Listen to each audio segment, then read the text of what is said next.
Hi everyone, how's it going? Welcome to Geography class. And as usual, I am your host, teacher Parichayasa.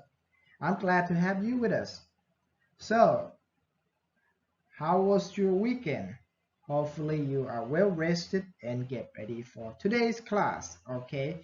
As last class, we discussed about what?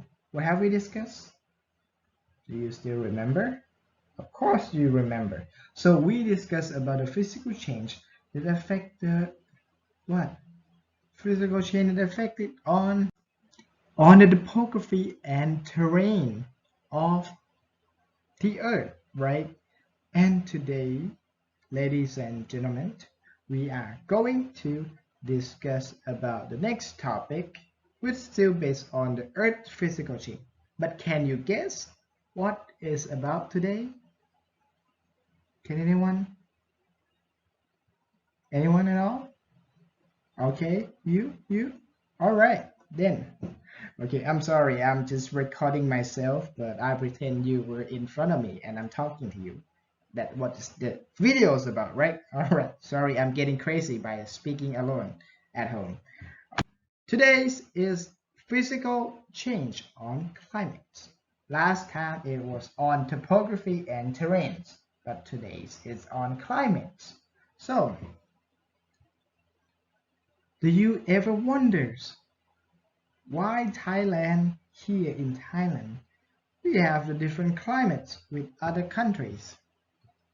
When I was a kid, I was wondering why when we want to have a snow, we have to go to Dream World, right, to get into the snow rooms. But outside, why can't we have snow in Thailand? Why the other country have snow? It's not fair, right? So that was me when I was kids.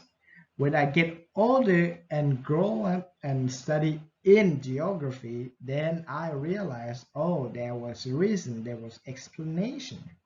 Okay, so I stopped being jealous when I learned more about the snow. All right, so let's move into the today's topic, the physical change on climates.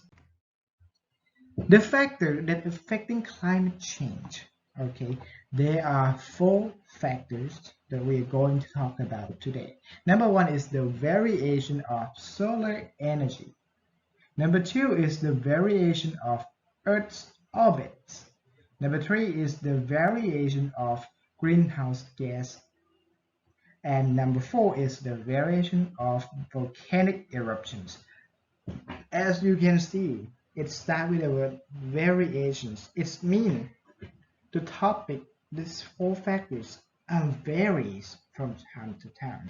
And this variance, this change in value, change in mass, or change in patterns can cause an affecting of climate change. All right, so let's take a look at number one, the variation of solar energy. The sun is the source of thermal energy on Earth by release short-wave radiations to the Earth. Okay, so as you know, radiations, it came from rays or radius, right? รัศมีรังสีมาจากคำว่ารัศมี right? รัศมี which mean the releasing of energy in every direction. The radius, rasami, if you remember, is the radius of the circle, right? So which means it go in every directions. So that's why they call the radiations. And radiation have uh, many spans of waves length, depends on each length have different types of radiations. So the shortwave radiation was sent to Earth by the sun. And these shortwave radiations are in terms of many things like the UVA, UVB, the ultraviolet radiation, light we see. Okay, only very small bands of waves of radiation were able or visible to the human's eyes, which is light. Light is the only radiations that we can see, right? The other radiation we can, but can still be feel or notice the effects in the nature, right? So when Earth absorbs this energy from the sun, it reflects the energy back to the space in terms of long wave radiation. Okay, long wave radiation in this term is infrared. So the energy from the sun and Earth are being absorbed by the Earth atmosphere. So when the energy comes, it's absorbed and reflected by the atmosphere, and the leftover energy goes down to the Earth's surface. Either it's land or water, it depends on the types of surface with varies reflection ability.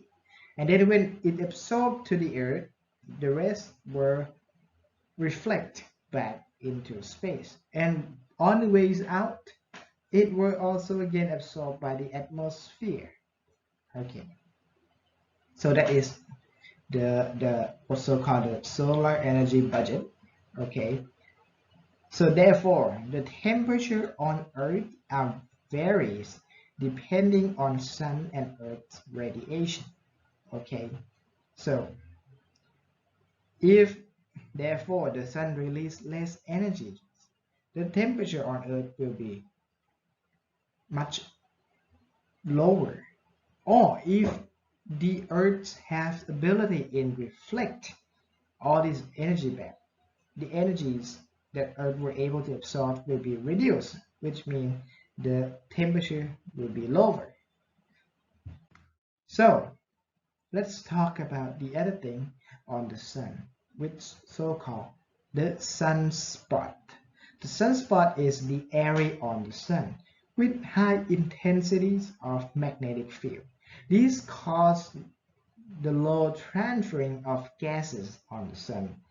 It will be visible as the black dot on the sun, like in the picture. If you take a look in the sun, if you were using the correct equipment, right? And you see the sun dots, like the black dots appear on the sun. Those dots again is the sunspot. Sunspot will be changed in every 11 years. The more sunspots occur, the lower the temperature of the Earth's atmosphere will be, and vice versa. The less sunspots occur, the higher the temperature of the Earth's atmosphere will be, because at that black spot, when they cause the low transfer of gases, mean in the area were less likely to generate heat and thermal energy. Okay. So remember, less sunspot mean lower temperature. Less sunspot mean higher temperature. More sunspot mean less temperature of Earth atmosphere. Okay. Now let's moving on to the next factors. The variation of Earth's orbit. Earth's orbit is vary and change through time in cycles, which called the Milankovitch cycle, causing the amount of energy received from the sun to be vary and resulting in change in Earth's atmosphere temperature. So remember, Earth receives the solar energy, and that's create the temperature on Earth's surface, right? But this temperature can also be dictated, varied by the Earth's orbit.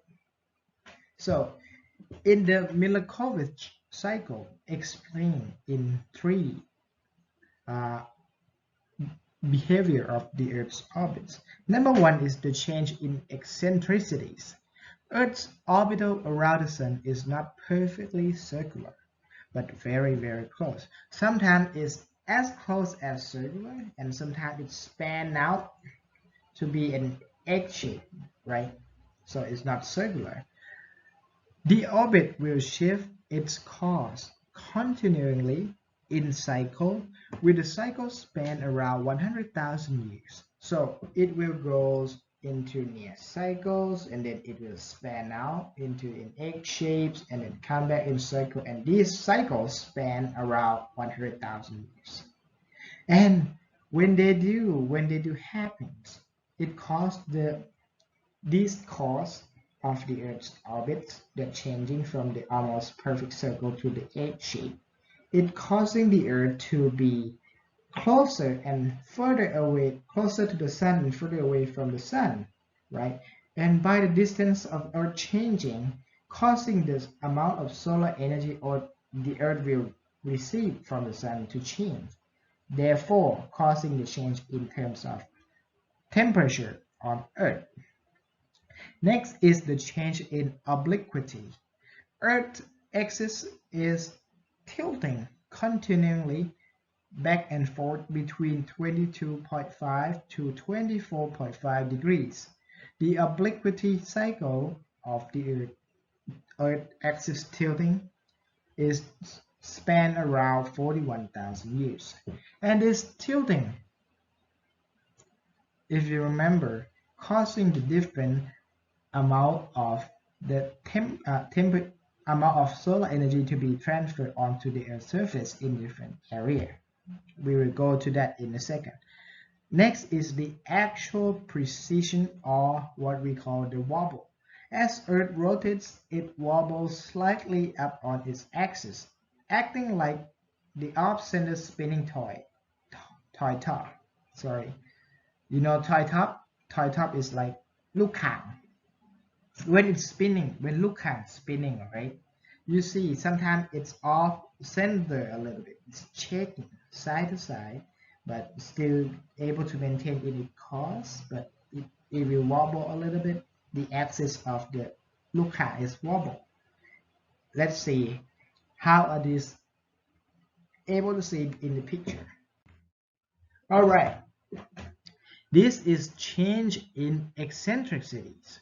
As you can see, the Earth is orbiting around the sun.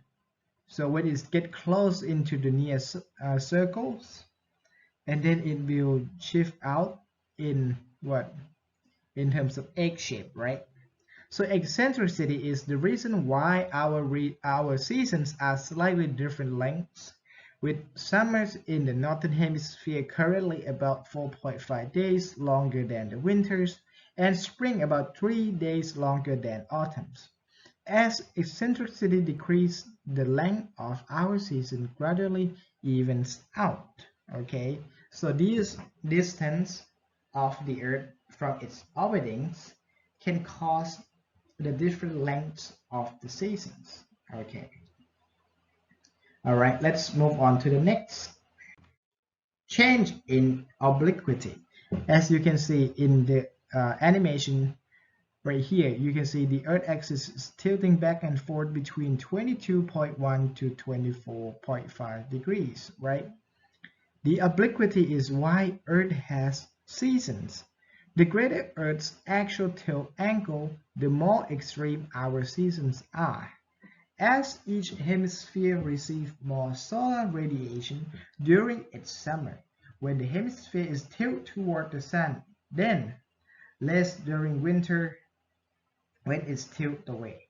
Okay, larger tilt angles favor periods of deglaciation, or the melting and the retreat of glacier and ice sheets ช่วงเวลาน้ำแข็งละลาย okay, which means if it tilts more means the ice will melt more. Why? So as you can see, the pole, the north and the south pole are located on the top of the Earth, right? So if it tilts more toward the sun means on the north pole or the south pole will receive more solar energy than it less tilt facing the sun. Does that make sense, right? So these effects aren't uniform globally. The higher latitude receive a larger change in total of solar radiation than area closer to the equator. So basically, area at the equator is not really changed that much when the Earth's axis is tilting slightly toward the sun, right? Because normally at the equator are receiving the solar energy because Earth is in sphere shape, right? And we are direct to the sun. And even it's still, we still face toward the sun. So it's not really changed much in terms of temperature and climates. Next, actual precession or again wobble. As you can see, looks like the toy top spinning off its center a little bit. So the axis go like that. So actual precision makes since seasonal contrast more extreme in one hemisphere and less extreme in the other. So the current perihelion occur during the winter in the northern hemisphere and in summer in the southern hemisphere. This makes southern hemisphere summer hotter and moderate northern hemisphere seasonal variation. But in about 13,000 years, the actual precision will cause this condition to flip. Okay, so with the northern hemisphere now seeing more extreme in solar radiation and the northern hemisphere experience more moderate seasonal variations. So therefore, the Earth spinning like a lukha, right? Because its axis is a little bit off center, this causing the northern hemisphere and the southern hemisphere to differently have a different extreme in climates. All right, some have more and some have less, depends on its actual precision or its wobble. All right, let's moving on to the next factors. Now the variation of the greenhouse gases. Greenhouse gases, as you know, it's only 0.1% of Earth's atmosphere, right? Which are including of vapor, carbon dioxide, methane, and other gases. So only 0.1%, no big deal, right? Why all the academy, why all the people have to complain about, oh, greenhouse gases is going to destroy our Earth, is going to cause the climate change. But why? It's only 0.1%. Why should we care about this complaint? Well, there is an explanation for that.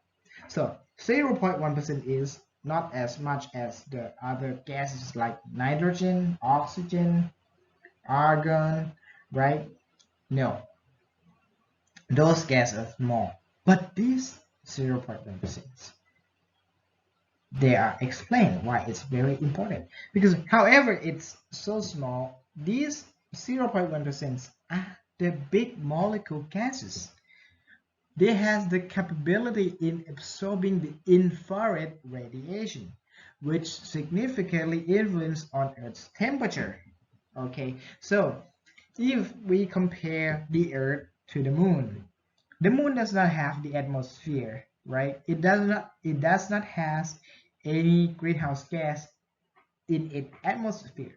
So the temperature on the Moon during the day can go up as hundreds of degrees Celsius, right? And at night, the temperature can drop as minus hundreds of degrees Celsius. So you can see the very change in temperature, which means humans will not able to survive in the Moon. But on Earth, the temperature during the day and the night is not changed much. It's still relatively the same. Only a little bit of change, couple degrees apart, right? And that's done by these greenhouse gas. So therefore, greenhouse gases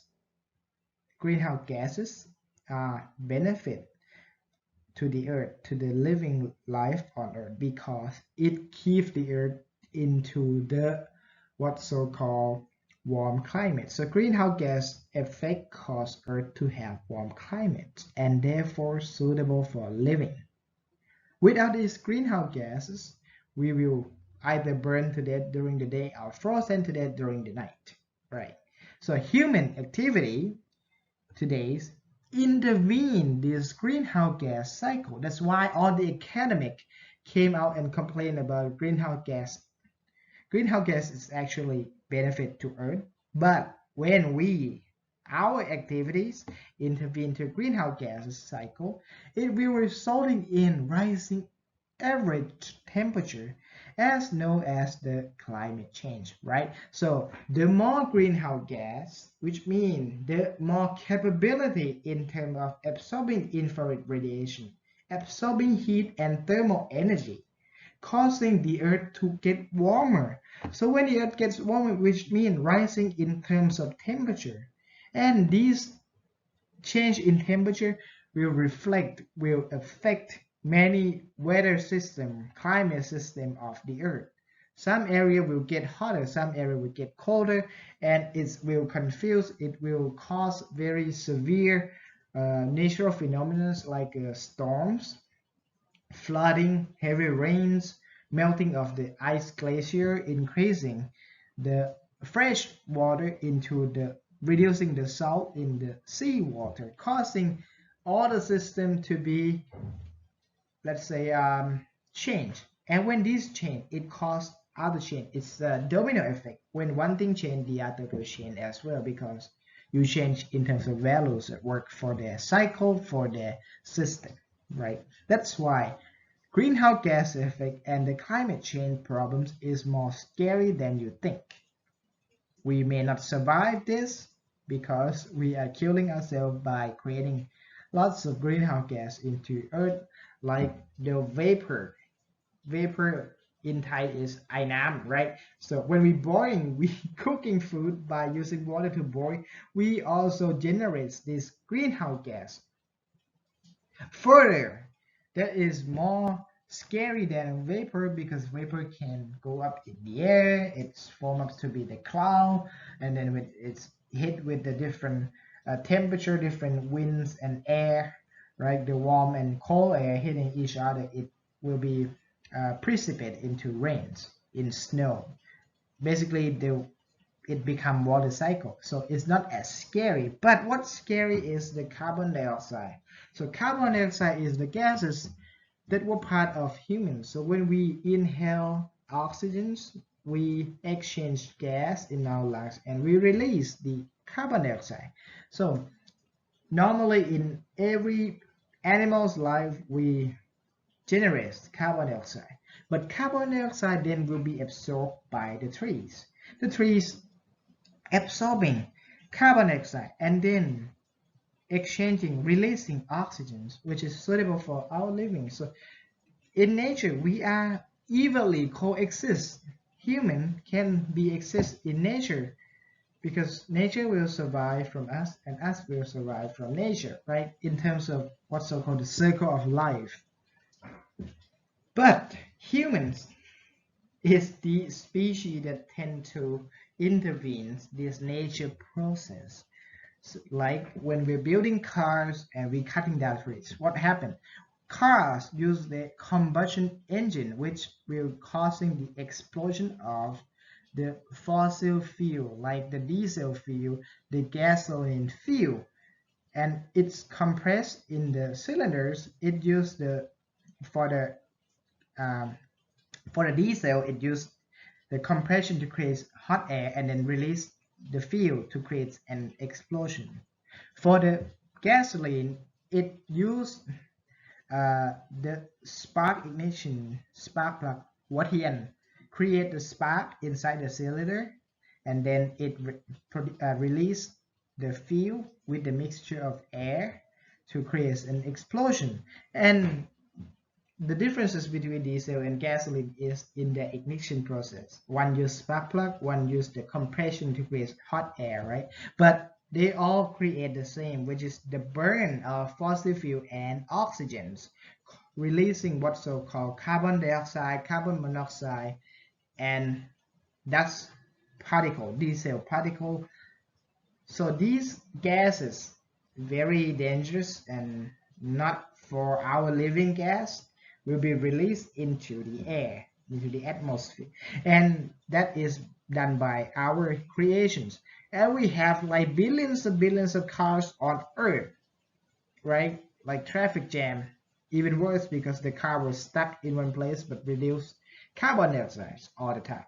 And then we cut down the trees to use for resources. But however, we reduce the amount of trees on Earth that will absorb this carbon dioxide, causing the carbon dioxide to deposit in the atmosphere. And when this happens, we increase the greenhouse gas and therefore causing the climate change. All right, so I hope you see it clear why the greenhouse gas is more important than you think and why that humans are killing ourselves. All right, let's moving on. Now the variation of volcanic eruptions. Ooh, volcanic eruptions. How is this going to be that scary? It's just a volcano, right? And there's not much like around the earth. It's me partially volcanic in some area, but it's not in everywhere. Why should we be scared? Why should we be aware of volcanic eruptions? Therefore, in every severe volcanic eruption, volcanic ash or ฝุ่นเท่าละอองเท่าธุลีภูเขาไฟ will be released into the atmosphere and it go up as high as stratosphere level, which is very high. As you can see in this picture, this is from the actual volcanic ash that came from the volcanic eruptions. The volcanic ash are from the magma that has been cooled down and released into atmosphere by the pressure of eruption. So as the magma travels up into the Earth's surface, it will reduce in terms of velocity and pressure. But when it's come out, boom, explode, right? It got cooled down. Some small, it's cooled down and turned into ashes. Some were rocks falling down with heavy, the ashes and the rocks, the particle that have the heavy mass will fall down to the Earth's surface, but these that goes up into the atmosphere tend to have small sizes and with less mass, and it takes years for all of them to fall down on the Earth's surface. So the ash will cover the atmosphere and then reflect solar energy back into space, causing Earth's temperature to decrease. It acts like a ผ้าคลุมรถ So you use the car sheets cover to protect the car from the heat, right? The sheet reflect all the sun energy back. These ashes work as the same. So when it's in atmosphere, it's cover the area from getting or receiving the solar energy. So what happened is these caused Earth's temperature to decrease. In 1991, as this picture is suggesting, the eruption of the Pinatubo volcano in Philippines caused the average temperature in Asia to decrease about 0.5 degrees Celsius. So this picture is the actual explosion and release of volcanic ash from the Pinatubo volcanic eruption in 1991. If you ask your parents, they will know about these events because it causing temperature change, temperature drop 0.5 degrees Celsius. That is very scary, and it takes about 2 years until all of these ashes to fall back down on Earth. And all the ashes were able to travel like thousands of kilometers away from its eruption area. And furthermore, to show the significance of volcanic eruptions, back 65 million years ago, volcanic ashes caused the Earth's temperature to decrease rapidly and caused the extinction of moreover than 96% of prehistoric species, which including dinosaurs. So that's the assumption. They believe that the dinosaurs were dying because it lacks of food, because the tree were not receiving the sun light. It's not able to produce food, so it dies. So the dinosaur, from rapidly cold and no food to eat, it also dies, and as well as many species. And this suggests to be done by the very severe volcanic eruptions that release the ashes into the atmosphere, causing the rapid decrease in Earth temperature. Okay, so now you see how it's important for the volcanic eruptions. Let's moving on. Now we're going to talk about the climates. Right, the Earth's climates are vary around the world due to the obliquity, with Earth axis tilting causing the amount of solar energy absorption on Earth's surface to be differently on different latitude. Right, the latitude is mean in vertical angle from the equator to the north and the equator to the south. Right, as you can see, the equator area tend to receive more solar energy. This area we call the tropical zone, right? The further you travel away from the equator, the colder temperature gets. Same as the from the equator to the north and the equator to the south. All right, so that is the difference on latitude. So in climate, in normally we use Köppen climate classification system that has been categorized climates by temperature, humidity, and time into the 5 categories as follows. So, number 1 is the tropical climates. Number 2 is dry climates. Number 3 is warm temperate climates or mesothermal climates. Number 4 is snow climates or continental climates or microthermal climates. And number 5 is ice climates or polar climates. Let's take a look at number 1. Now, tropical climates. As you can see, I mark an A here. If you see the map about the Earth, it will marking each area with different climates in different colors, and each climate different will represent with the letters. So for tropical climates, if you see the A in the map, it refers to tropical climates, and tropical climates can categorize further into 3 different subclimates. Number 1 is tropical rainforest climates or AF, which is raining all the year and it has more than 60 millimeters of the rain in the least rainfall months, right? So the months that have the least rainfall will still have more than 60 millimeters of rains. Next is tropical monsoon climates or AM.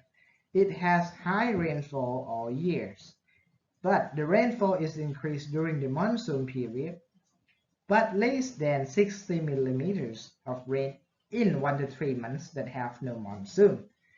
Next is tropical wet and dry or savanna climate. We call it AW. So it's a humid and dry climate. It's dry during winter with less than 60 millimeters of rainfall. Okay, so that is the tropical climates, which is the climates we are currently living in. Okay, so the countries around the equators are having tropical climates. Let's moving on. Now dry climates or the arid climates. We call them the BW, right? Less than 250 millimeters of rain per year. So the all year round have less than 250 millimeters of rain. Next is the semi-arid or the steppe climates. These, if you read it, it's called steppe, not steppe, steppe climates or BS. BS, just the letters, don't go for different acronyms. Okay, so it has 250 to 750 millimeters of rain per year, and is located. This is like the connections of the climates between dry, like desert climates, and the normal climates. So it's stay away between the desert and the other climate. This depends on the area. This is the semi-arid or steppe climates or semi-desert climates. Next is warm temperate or mesothermal climates. So Mediterranean hot summer climates is the one, or we call them CES. So it has a high rainfall in the winter. It's warm and humid in the winter, but it dry in the summer. Very, very weird. Okay, so next, this is the Mediterranean. As you can see in the picture, it's very, very pleasant and look cozy and cool to be in the area. And these areas around the Mediterranean Sea, like Italy, right, in the north of Africa continent. Okay, next is dry winter humid subtropical climates or CW. It has high rainfall in summer, warm and humid in summer, and dry in winter as well. Okay, next is humid subtropical climate or CF. It rains all year, more than 30 millimeters of rainfall in the least rainfall month. Okay, so even though the month that have the least rainfall still have more than 30 millimeters of rainfall in that month. All right, let's moving on to the different climates. Now, continental or microthermal climates, dry summer, subarctic climates or DS. It's cold, dry in summer. Okay, next is dry winter, subarctic climates or DW. It's cold and humid. It's high rainfall in summer and dry in winter. Next is fully humid subarctic climate or RDF. It's cold and humid. It rainfall throughout the year. Some months the rains it's fall in snowflake or rain in snow. All right, next climate, the ice polar climates. Okay, there can be tundra climates or ET. Ice cover most of the month. Only 1 to 3 months of ice will melt, but then again, underground still remain in frozen all the time. And the other climates is the ice cape climates or EF. Ice cover all year. The hottest temperature are below freezing point, which can be found in the North Pole or the South Pole. This is the ice cape climates, and the territory, the surface are basically the ice glacier. The tundra climate is go back to the land that were actual soil and ground structure. However, with being next to the Arctic climate, it's so cold that it only have 1 to 3 months of ice melting, but underneath the ground still frozen. All right, so that's it for today. It's now Q&A time. If you have questions, you have discussion, or you have suggestion, please leave it all of your comments in the Q&A box created in Google Classroom, and enjoy the rest of the time for your assignments of today, which also will be posted in Google Classroom. And again, thank you for coming, class. I'm glad to have you in my class all day long. And have a wonderful, happy, safe life and survive together in this COVID-19 era. See you again. Bye-bye.